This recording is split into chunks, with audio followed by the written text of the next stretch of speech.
Welcome back, everybody. It's Wednesday, September 11th, 2024. Can you believe it's been 22 years since 9/11? We'll keep that in our minds today. Born on this date in 1913, Paul William Bryant of Morrow Bottom, Arkansas. The Bear's one of the few folks born outside the state who have to be mentioned here. In 1932, former Congressman Sonny Callahan of Mobile. And in 1953, rock guitarist and singer Tommy Shaw of Montgomery. Today we'll touch on huge damages in a discrimination lawsuit involving UAB, the IVF stuff from last night's debate, a man celebrated for his Chipotle dedication, and how the hurricane might affect us. I'm Mike Morgan, and we're down in Alabama.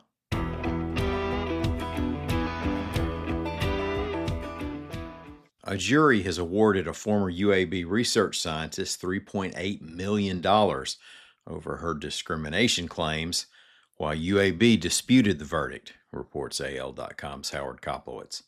The plaintiff in the case was an Iranian, Fariba Moinpour, and she was employed by UAB to work in a lab for 9 years until she was fired in 2020. She claims she was harassed by a coworker on a daily basis over her race and national origin, being called racial slurs, being told to go back to Iran, and even having a gun pointed at her and a car driven at her.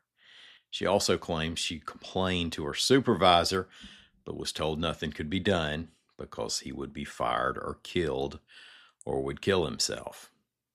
She claims that to keep her from talking, the supervisor grabbed her by the chin, knocked her down, and drew blood with his fingernails. She said an officer showed up to arrest her, causing her to faint, and when she woke up, she was handcuffed by the wrists and ankles on a gurney in the ER before she was taken to jail overnight. The jury ordered UAB to pay $3 million in damages and the coworker to pay $500,000 in compensatory damages and $325,000 in punitive damages. Now, in a statement, UAB says it doesn't tolerate discrimination and it's considering its next legal steps. Quote, "We respectfully disagree with the verdict in this case." During last night's presidential debate, the candidates waded into this past spring's controversial in vitro fertilization ruling by the Alabama Supreme Court. Now, ever since that decision, we've heard people make references to how Alabama has banned IVF treatment. Of course, what actually happened was the state's high court interpreted the language in Alabama abortion law to mean that embryos have the same rights as children, and applied that to a court case involving frozen embryos that had been accidentally destroyed by a clinic, possibly making clinics liable for such incidents in civil and even criminal cases. Now, during Tuesday's debate, Vice President Kamala Harris made reference to couples being denied IVF treatment. Former President Donald Trump responded with his support of the availability of IVF treatments, and also that Alabama had responded to the court decision with legislation in 2 days to keep the clinics open. Now, to clarify all that, Trump was right that the Republicans in the legislature and governor's office acted to neutralize the immediate effects of the court decision, although, as AL.com's Howard Koplowitz reported last night, it took 18 days rather than 2. The issue likely isn't dead yet in our state, however. The measure that was passed gave IVF clinics a level of immunity when handling human embryos. Some have called that a Band-Aid, and some have said that granting immunity from recourse is rather strong. Also, there still exists the language in statute that led to the court decision in the first place. It probably would cut down dramatically on the number of decisions you have to make if you just had lunch at the same place every day. Some people do that. Dylan Wareham of Mobile, however, is way more consistent than most. Wareham recently won a family trip to Hawaii and a year's worth of free lunches after eating at Chipotle for 1,000 consecutive days. Now that's going on 3 years worth of eating at one place day after day.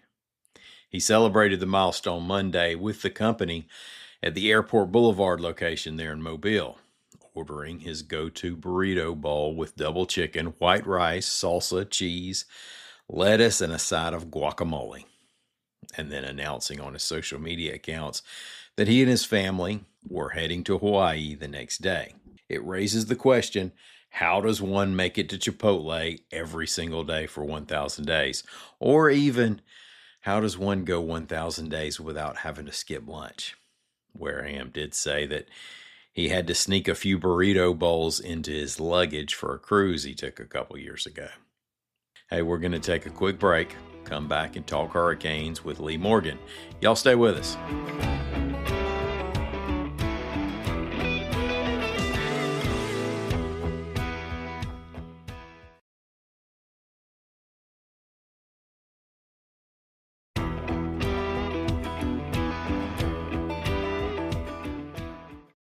Thanks everybody for staying with us. Today we're going to talk a little bit of weather.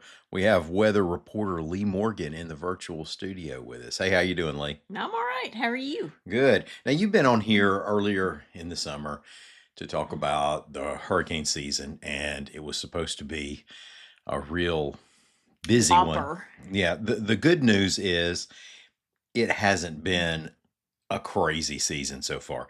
The not quite good news is it's only September 11th. So we got plenty more of the heart of hurricane season to go. And we have this one storm that's out there.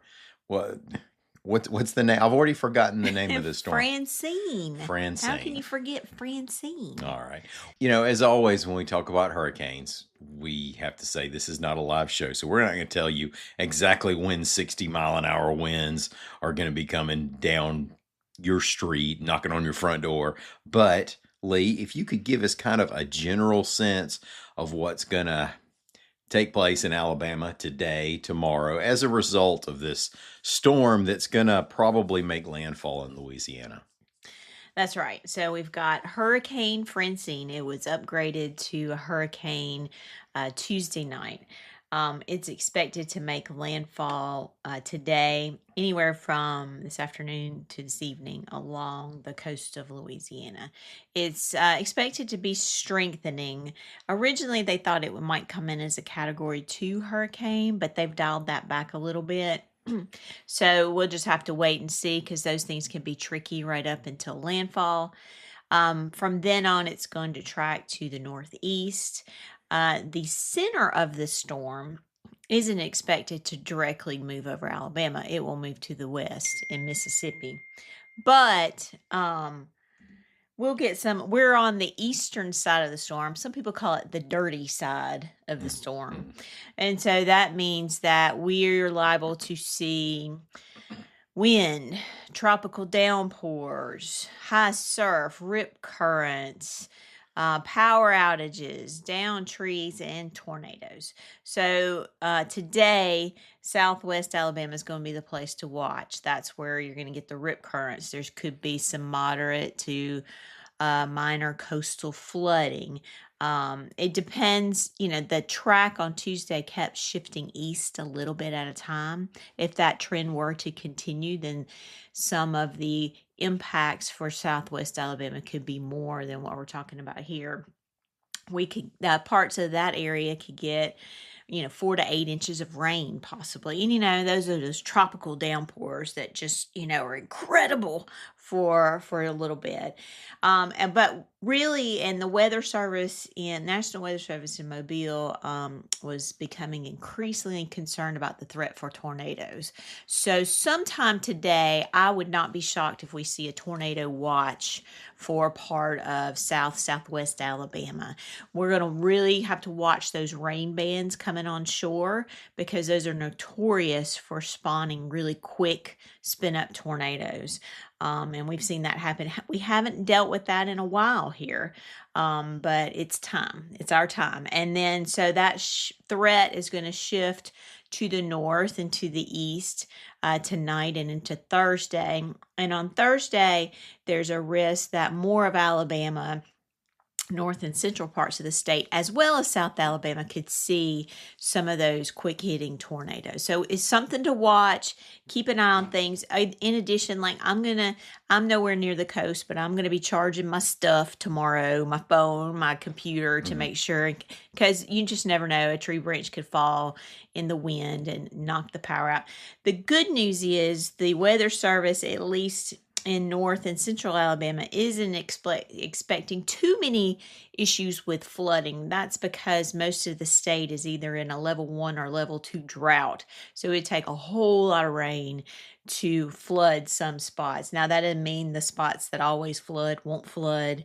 That could still happen. And then if you happen to be one of those spots where those storms train one after the other, hit you, you're in one of those rain bands that doesn't move, then you could see some flooding. Anyway, just make sure you're paying attention to what's going on today and tomorrow and maybe into Friday. Just depends on how fast this thing moves. It's supposed to weaken pretty quickly once it makes landfall. So, once it gets farther in, it'll weaken quickly to a tropical storm and then a depression. So hopefully by Friday it's clearing out, and on Saturday things will be back to normal again. Yeah, and things go really well. I mean, this could be a positive event for some really dry places in Alabama. Yes, let's hope that's our best case scenario, that we get some beneficial rain, some cooler temperatures. We can't argue about that.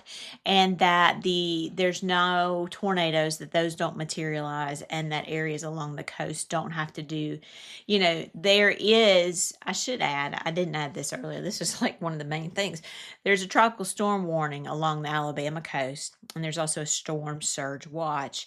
So, as of this recording, the National Hurricane Center was saying 2 to 4 feet of storm surge would be possible along the Alabama coast and Mobile Bay. So that's something to watch out for. Hopefully that does not materialize, and hopefully this thing is just kind of falls apart before it makes landfall. Yeah. So fingers crossed. Yeah, definitely check your latest. But regardless of how this goes, today is a terrible time to go swimming at the beach. Yes. And then our turnaround, don't drown rules are in effect. Yes. Because there could be some local flooding in the especially in the places that typically flood. Can I say about one good thing? Please. On Tuesday night, I got to see it, and evidently a lot of people on Twitter actually saw it. The sunset was amazing. Yeah, I was going to ask you about that, if that's related to all yes, this. some of those high clouds coming in, at least where I am. And I know lots of places in North and Central Alabama are reporting really pretty sunsets. Now, that won't be the case today, but we got to look for our positives where we can find them. Absolutely, and if you're prepared for a few hours of power outages, just in case, wherever you are. So what else is going on? Do you need to tell us anything long term, Lee? When's it going to get real cold?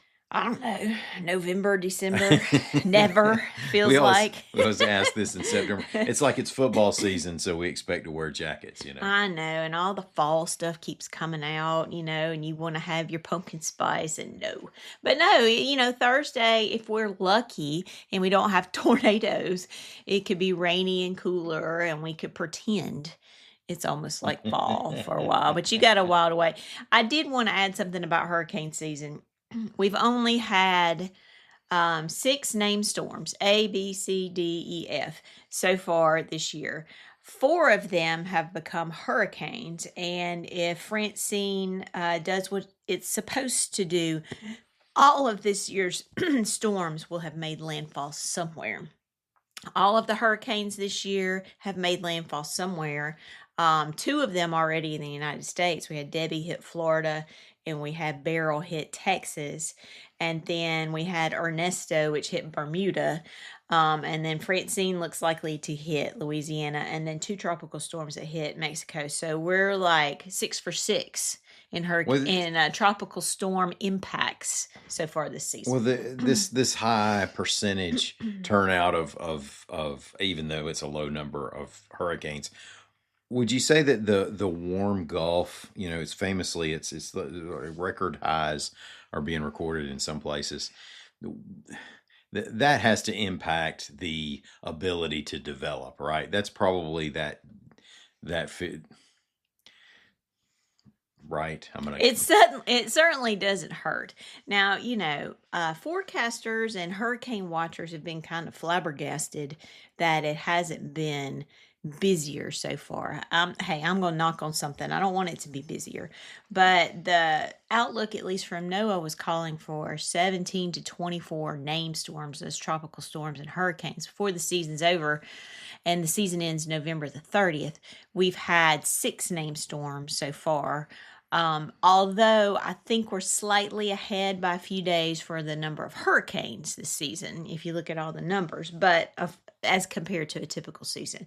So if this forecast were to verify for 17 to 24 named storms, it's going to get a lot busier before the season ends. And really, we've just got this month in October, because activity typically starts to really decline in November, although we have had hurricanes in November. So we'll just have to watch. Part of the thing is there's been a lot of dry air over the tropical Atlantic, although, as you said, the ocean or sea surface temperatures have been at near record levels in a lot of places. Also, the storm track has kind of shifted north, and storms are coming off. A lot of times you get this what they call a wave train of disturbances coming off the coast of Africa, and they've been rolling off the coast, but in a slightly different place, and it hasn't been as favorable for them to develop. So some weird, funky things have happened to keep this hurricane, the worst of the worst so far, knock on wood, from materializing. So we'll just have to see if those trends hold. Please hold until November the 30th and beyond. Things could be worse than high and dry. All right. Well, thanks, Lee, for coming on and cluing us into what's going on. Yeah, pay attention to the weather, you guys. You just never know when these tornadoes could spin up. Charge your stuff, and everything will be fine. Thanks, everybody, for listening to us. We will be back here again tomorrow. Until then, y'all come on by and see what we're doing on the internet at al.com.